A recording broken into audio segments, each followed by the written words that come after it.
Bonjour, bonsoir, selon les temps que vous allez écouter ces messages, chers internautes. En ces jours du 27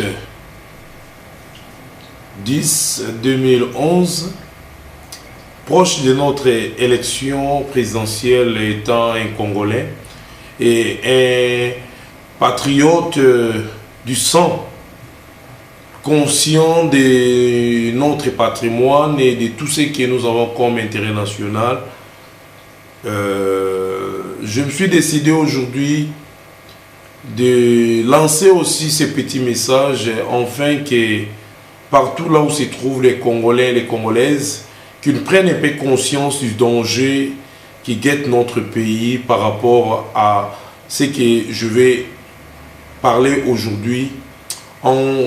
Et non seulement pour parler, parce que j'ai entendu beaucoup de gens parler, mais je tiens à parler aujourd'hui parce que réellement je me suis senti dans l'obligation de transmettre un message très important, parce que j'ai compris qu'il y a beaucoup de gens qui ont parlé depuis ces débuts de crise, des problèmes entre combattants, entre telles personnes, entre nos dirigeants, nos politiciens.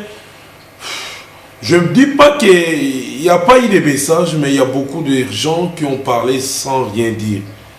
Mais or, les temps que nous traversons nous nécessitent à communiquer, à transmettre, à dire au moins quelque chose, afin que nos frères, nos sœurs qui sont partout dans le monde aient un peu l'attention de comprendre et de savoir c'est quoi réellement notre revendication, c'est quoi réellement notre problème, c'est quoi réellement ce que nous voulons pour voir le Congo prospère, pour voir le Congo uni, pour voir le Congo en avant, pour voir le Congo debout.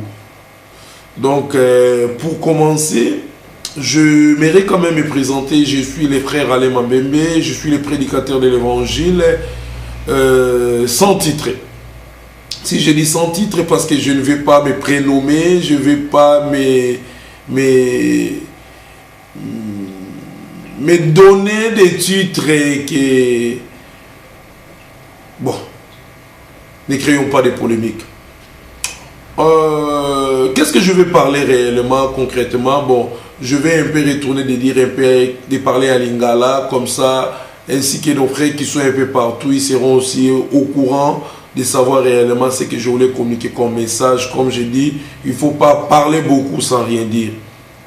En fait, la ligne de Kambuna, conscience pour Nambo Kanabiso. Conscience pour Nambo Kanabiso, se rendre compte que les pays Nabiso Congo, toza kokende, parce que n'a pas comprendre que conscience ya batu ebele eza ya kobunga pe ya kobeba. Na tangi muke na Bible, na monique, la Bible aussi nous parle de ces mêmes termes de conscience pour nous ramener batu na vraie raison et puis na vrai évangile.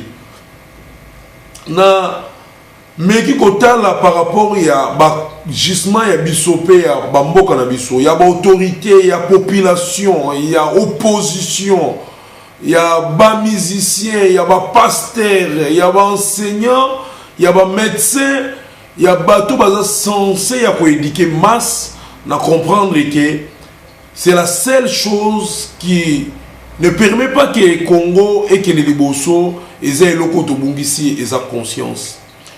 Et je me suis rendu compte qu'en parlant de la conscience, il doit avoir deux volets dans la conscience.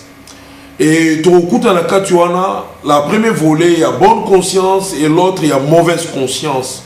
Donc j'ai compris tout de suite que le Congo, notre beau pays, notre cher beau pays, est tombé dans ces problèmes parce que Tobimi n'a code, il y a bonne conscience, pour te au côté n'a code, il y a mauvaise conscience.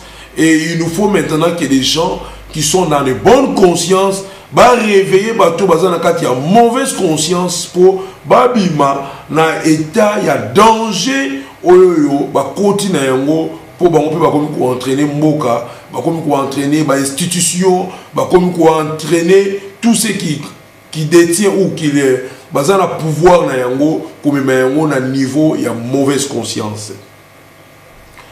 Donc kene wa mukepe mususu lisusu kozonga ko kotala tout ce qui est comme des revendications ya bande ko na biso ou baza awa na biso na mboka mundele baza ko réclamer chaque fois par rapport à nos musiciens tout ça na meyi kolanda moi mingi et j'ai compris aussi qu'ils ont vraiment besoin de quelque chose, mais quelque part dans ma déclaration à Moussoussou, nos musiciens, soi-disant profanes ou bien chrétiens, qu'ils n'arrivent pas aussi à retenir ou bien à saisir réellement vrai message au yo et à revendication à bango. Ngai na koyi kolobake na glingi na globa par rapport à la musique. Moi, ce que je sais de la musique est un art et enseigne à masse. Musique est un art et transmettre un message na masse. Balobi na biso que musique et banda ko accompagner depuis la nuit des temps. Musique et banda ko soulager, ko consoler, ko fortifier, ko encourager depuis la nuit des temps. Biso tant to bandi ko kola to yope to yoki ba musique mususu. Aujourd'hui, nous travaillons où nous sommes ce que nous mettons koloba ko séparer musique ya mukili, musique ya nzambe, musique ya satana, musique ya nzambe. Mais je pense que il y a eu des temps où toyoki ba musique mususu le okola toyoki koyoka yango liboso qui nous a aussi édifié, qui nous a encouragé, qui nous a éduqué. Na tiré les sons au papa nangai au moment du changement de pouvoir et Mobutu par rapport à la musique. Mais avant, on avait aussi tiré des leçons par rapport à la musique. Tangu moi noyo papa nangai ko toujours obenga et moi na cher grand frère na ko obenga Redi Amisi abimisi nze momoko bayemba et à mandat à l'état ici là-bas. Beaucoup de Congolais n'ont pas tiré conscience par rapport à ces chants. Bah continuer à vivre dans ma vie na bango ndenge balingaki, bah continuer à mener ma vie na bango et ils étaient des fonctionnaires à l'état, bazalaki bato bazalaki na mandat moko, ba pesaki bango par rapport à pouvoir mais qui tenaient pas compte parce que bazalaki toujours qu'on s'accrochait au système il y a régime où ils étaient en place avant. Mon père travaillait aussi avec cet ancien régime et même manière d'ailleurs pour se conduire par rapport à la finance, par rapport à préparer à venir, par rapport aussi à l'environnement, ils allaient toujours parce qu'ils croyaient que les pouvoirs continuer, ça allait continuer pour toujours. Mais tant que le pouvoir est quoi, nous comme ça, nous allons se rassembler, nos camarades de Azui, cassette, il y a Redi Amisi à Tché, ils ont mis un mandat à l'État ici là. Moi, nous avons prophétisé. C'est vrai, Redi Azalaki a inspiré, et si toute personne qui a le pouvoir se rendre compte que le mandat est ici, d'une manière ou d'une autre, il y a aussi la loi, il y a aussi la mettre hôpital, il y a aussi la que mandat ici parce qu'ils vous ont donné un temps de mandat pour le pouvoir. Je crois et je pense que personne ne va faire du mal pendant qu'il y a le régime. Ce qui me dépasse. En Afrique, bon, autorité nyonso bazo sala na ba direction nyonso ya makambo l'État. Bazo sala pendant un temps, azo préparer toujours na fin d'année na okimela.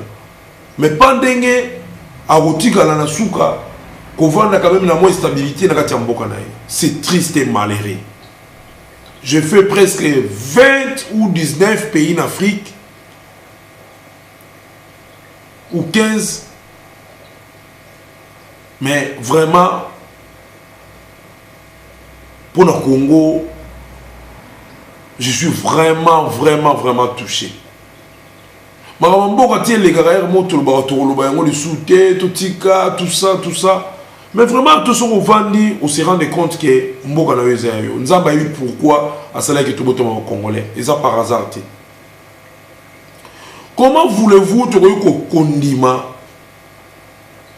que mutu au continent na pouvoir au sali au subambongo na yo au travailler tina suka na yango ozala na idée moko kaka po okima oyo ovanda na l'étranger na condition ya refuge osengaka asile okoma kozela soki bakopesa mokanda to bakopesa yo te. Les conditions de vie sont vraiment précaires et je pense que bao baza na pouvoir bagoûter nanu na vie ya asile te na libanda.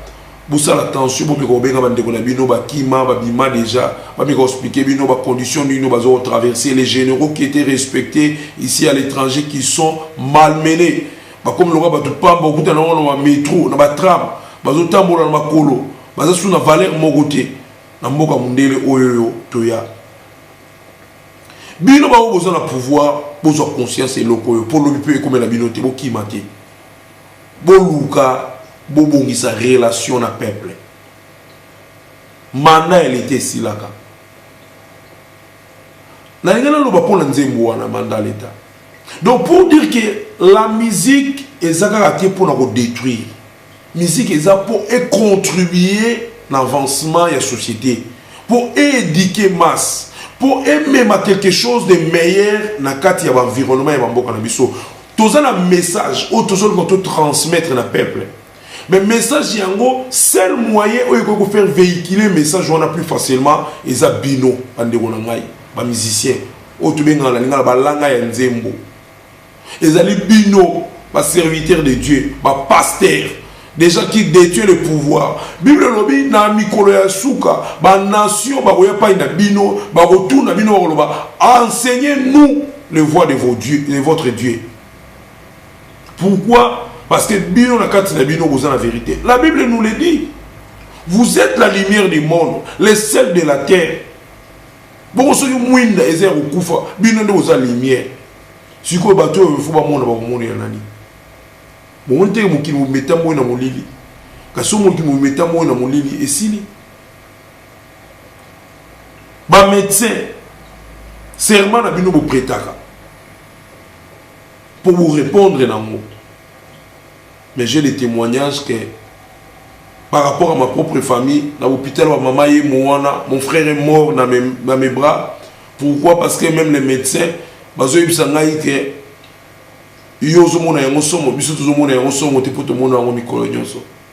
c'est triste. Dans détail, la circonstance, mais vraiment c'est triste. Parce que tu as commis sans cœur. Mitema ezate, bon moto et l'omwe, pas les Congolais. Mais nos églises sont remplies avec ces mêmes personnes qui commettent de tels crimes. Bonzambe ezawapi. Congo toujours qu'on prétendre qu'on est une nation chrétienne. Bonzambe ezawapi bande konangai. Donc musique chrétienne, musique autre bien le long mondaine, but na yango eza moko pour faire véhiculer le message.